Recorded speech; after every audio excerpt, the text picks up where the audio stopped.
Welcome to the Consultants Way podcast, where we explore the world of professional services consulting.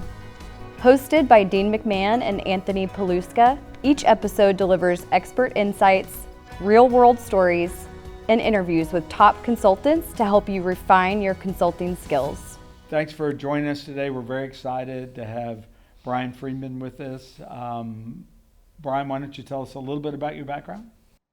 Yeah, well, thanks, Dean. It's a pleasure to be here today and joining your community.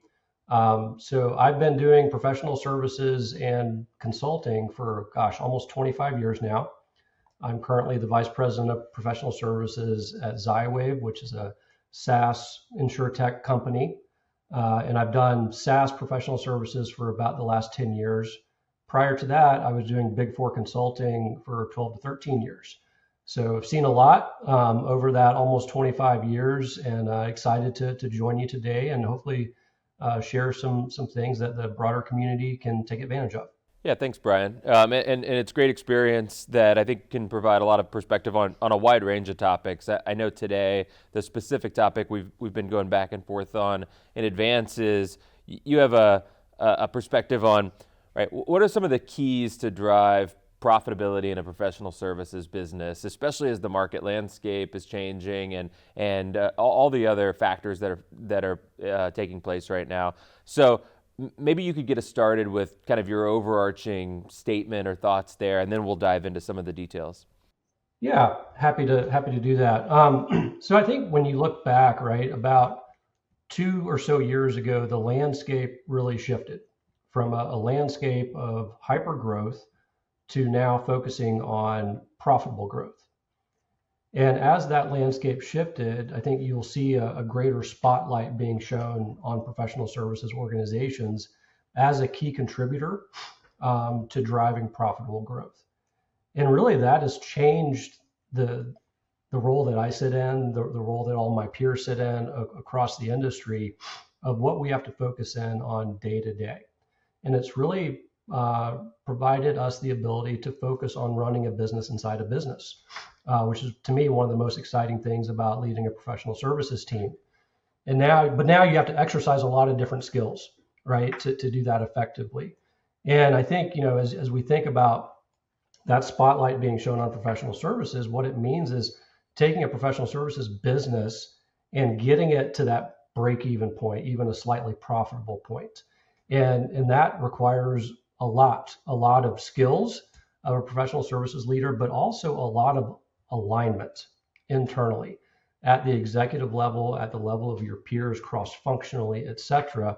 And so really, as we kind of dive into the discussion today, I think that's where I'd like to take us is really a deep dive into what does that alignment look like? How do you navigate those waters, and how does that set you up for success as you start on this journey, which is often can be a multi-year journey depending on where you're starting from. You're tackling cost pressures, you're tackling revenue challenges, et cetera. And it's really a complex thing that one has to undertake, and therefore alignment at the top is really key to success. Yeah, and so when you talk about this shift from hypergrowth to profitable growth, or you're talking about kind of the overarching journey that SaaS companies and software companies in general are going on right now, and the role that PS is changing in that, talk a little bit to just apply some labels, because we're going to dive into the journey and how to get the organization there, but describe how the PS organization operates, is viewed, thinks about its strategic role in the hypergrowth model versus how it looks in the profitable growth model, both how it views itself, but also how the rest of the organization views it as an asset, just so we can paint the picture of what both sides look like. Yeah, great point. I think that's shifted a lot over the past two plus years, right? So I think prior in hypergrowth, it was really a focus on how do you turn annual recurring revenue on faster, right? How do you scale professional services? How do you integrate acquired businesses to turn on ARR faster? And sometimes that means you were operating at a loss in the past, but it was really about really revving up that recurring revenue engine and helping that be successful. Now that the landscape has shifted, I think it's about still continuing to do that, but do that in a way where PS as a business itself is generating at least break-even financial performance, if not a slight margin, and therefore really looking at how do I get more efficient in terms of how do I deliver that ARR in a more efficient way, but also how do I generate more revenue, services-based revenue, to complement my products and really drive revenue growth to get to that break-even point. That seems to me that in addition to the change, we're going to be having a big change in our skills, right? So the things that when you were Big Four, that were what we did as we progressed, are now more normal in our SaaS PS businesses, whether we accept it or not, whether we are ready for it or not. And that puts a lot of pressure so that all the problems don't end up on your desk, that people know what to do. Yeah, absolutely. So as you think about your go-to-market approach, it really changes in this dynamic. And a key component of that is how and who sells services. Because you've been reliant in the past on a sales organization who is selling a product to solve a customer's problem that might bring with it some services, to now you need to actually be positioning services as its own solution, its own offering. And so you're right, like in the Big Four world, you kind of learn growing up in that world, how do you not only deliver services, but identify new opportunities, identify upsells, cross-sells that are services in nature, and how to navigate that journey. But now in a SaaS organization, which is more product focused, you have to develop those skills in your people to identify those opportunities, generate that pipeline, if you will, and start to really manage that funnel of opportunities and turn those into closed deals that you then deliver, that then turn into revenue. Yep. And so as that shift is occurring, what are just some things that, as you're looking at your talent or just the kind of the talent that's available in the market, are paint a picture, right? As you just are looking at this, are we ready for that as an industry of professional services professionals? Or I mean, what are some of the gaps that we're seeing right now, just from a talent perspective of getting from where we were before as an implementation engine and as a product support and enablement group to being and acting more like, as you and Dean just referenced, behaving a little bit more like the Big Four and thinking about things, right? We're never going to totally get there because we're still a product focused organization, but thinking about those upsells, those cross sells, what are we going to do to expand this account relationship, and what's professional services role in managing and advising the client through that journey rather than just coming in and making sure that the product works on the front end? What are we seeing from a talent acceptance of that, and then just in the market, how's that looking for you? Yeah, it's certainly a challenging area to navigate, right? I think that the good news is it provides a ton of growth opportunity for your team, for others in the organization to learn new skills. But if you think about it, right, I'll go back to this business inside of a business concept, right? You really have to think of PS as its own business, where you have your own products, which are your services. You define what that service is, how you market it, how you price it, how you deliver it, et cetera. And so you really are running your own organization.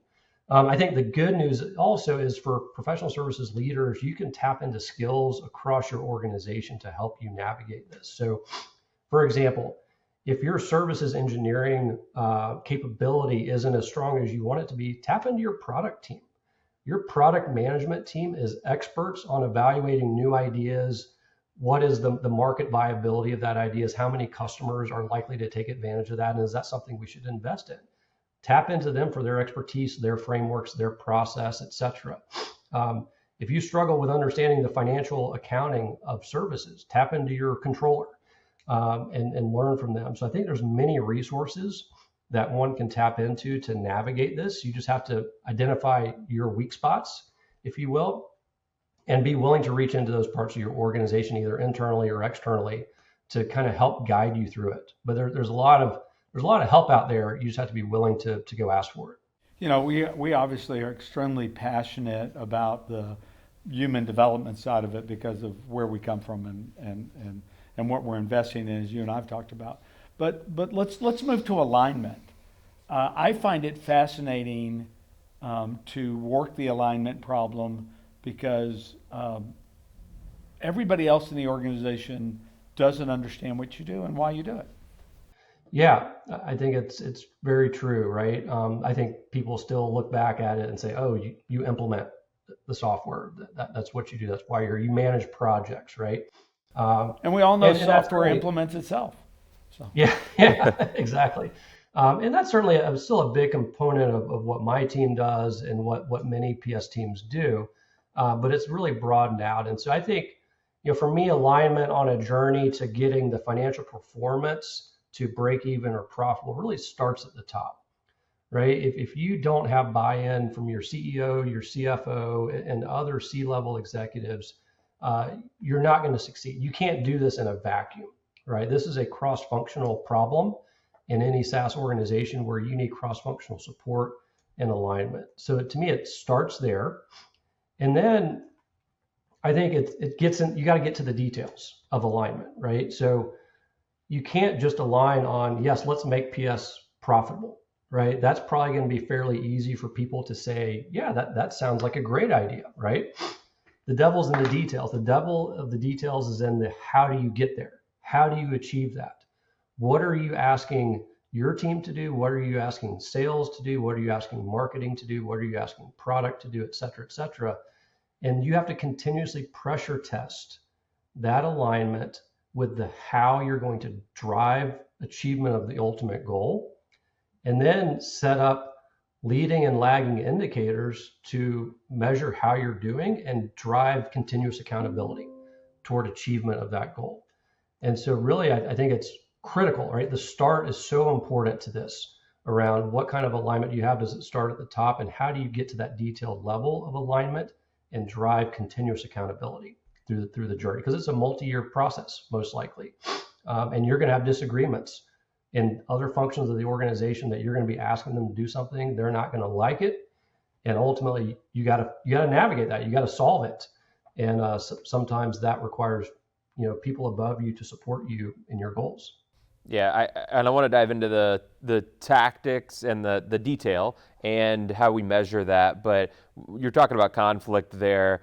You might have some stories or some examples of, we know that this journey to profitability comes at the expense of doing other things, right? We have to make trade-offs as an organization. The PS team is no longer a free sales support resource in some cases, right? We're going to have to say no. Or at least we have to track it and report it. Yeah, and so how do we measure some of those things? I don't know if you've got an example or two of some of those conflicts that you've experienced on your journey and how you work through them. Maybe it's through measuring, maybe it's through setting expectations in advance, or maybe it's through brute force and wrestling them to the ground until you get what you want. I don't know. And if we're going to do conflict, please use their names so we can point them out.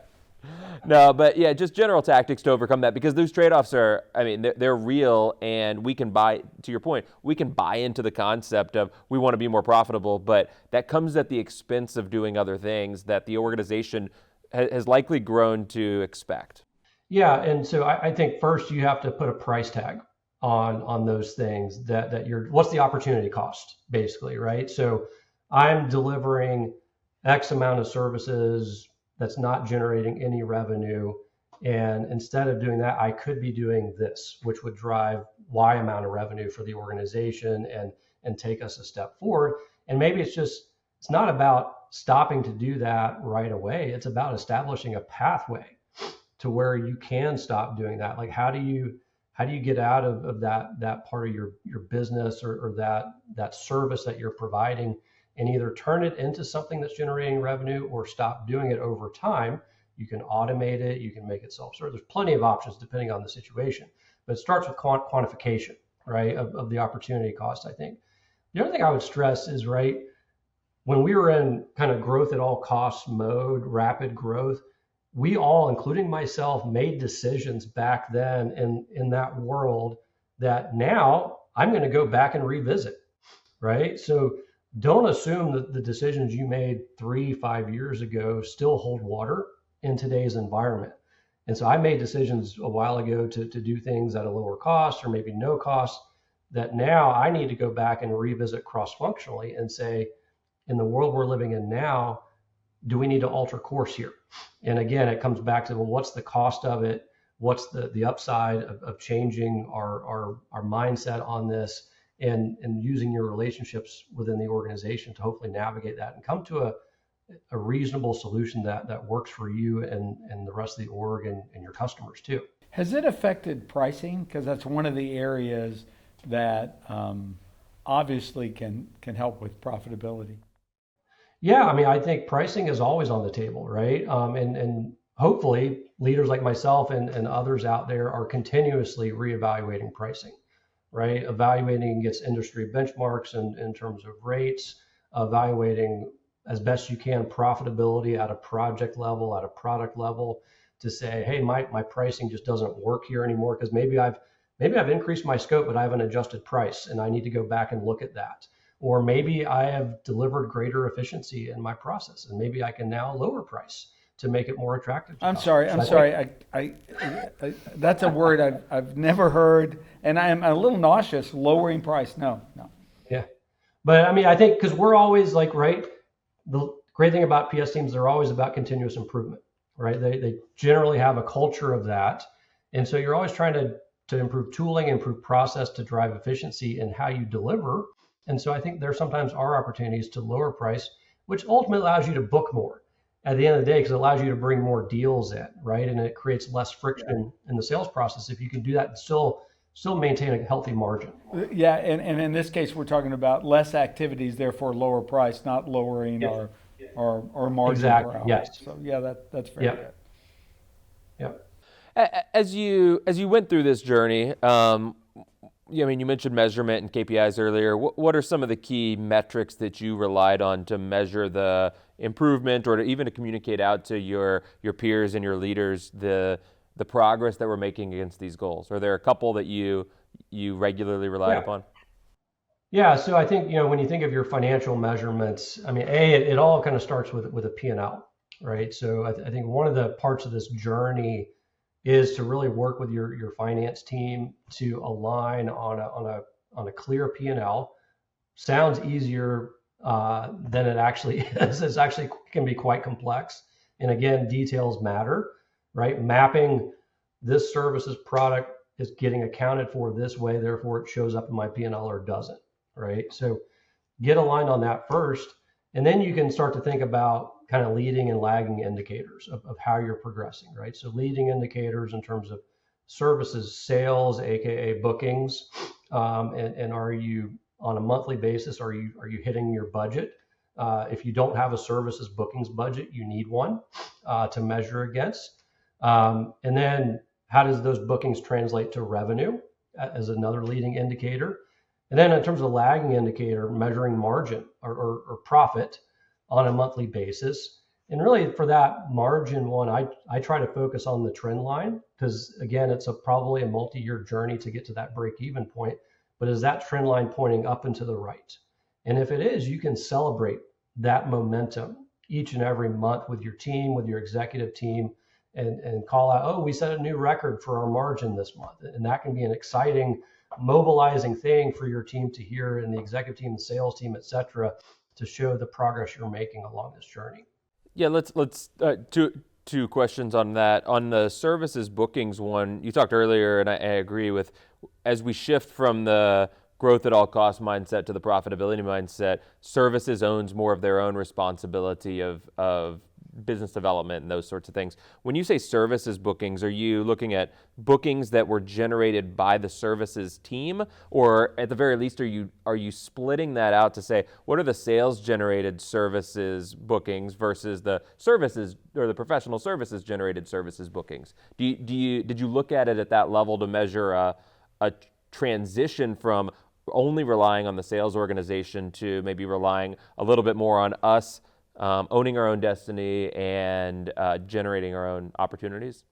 Yes, yes to all that.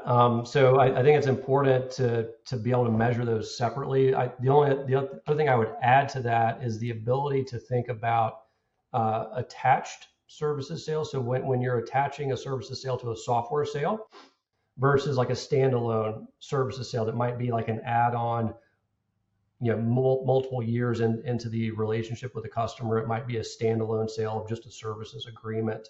and really being able to measure your attach rate, because really you want to ultimately be less dependent on being attached to a software sale, right? You want, because you're going to have to replace that revenue every month, every year, versus getting into more of like a recurring services model that maybe can be sold in a standalone way, maybe less reliant on reaching into your sales organization, more focus on leveraging your customer success organization to help you generate some of those opportunities and ultimately close some of those deals. Yep, thanks. And then on your margin metric there,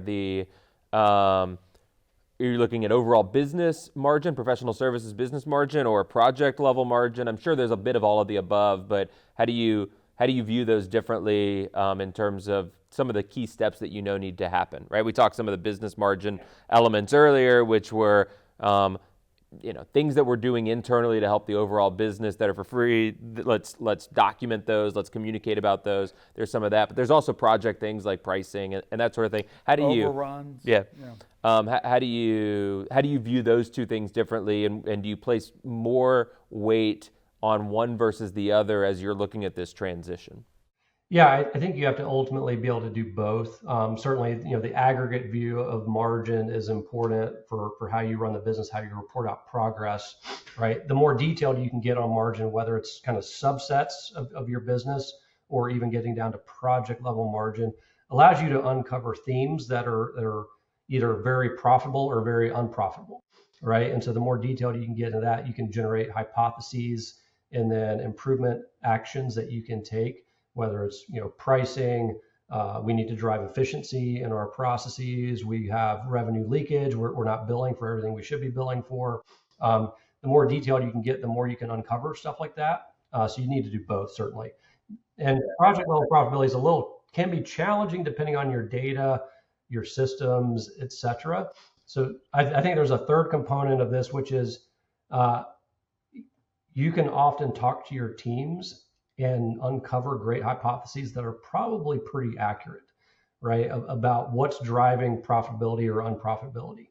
And so leveraging those relationships with your teams to get their thoughts, their ideas, and then validate that through data analysis, I think is another way to do it if you can't quite get your hands on project level profitability all the time. Yeah, the ways you can disaggregate that data and those views, I think, are really important, right? There's project level, there's client segment level, there's offer level profitability or performance and close rates. And you take all of those and the different ways that you can divide that and look at it through those different lenses gives you some different perspectives that you can then act upon. But to your point, which I think is really important, is a lot of organizations they run into this thing where, well, we don't have the data at that level, and they're waiting for the perfect data and the way to break it up in that way, and there's always challenges associated with that. And so leveraging imperfect information, but doing it at different slices of the data is really insightful in and of itself. And even if you're slightly off, you can get directionally correct to know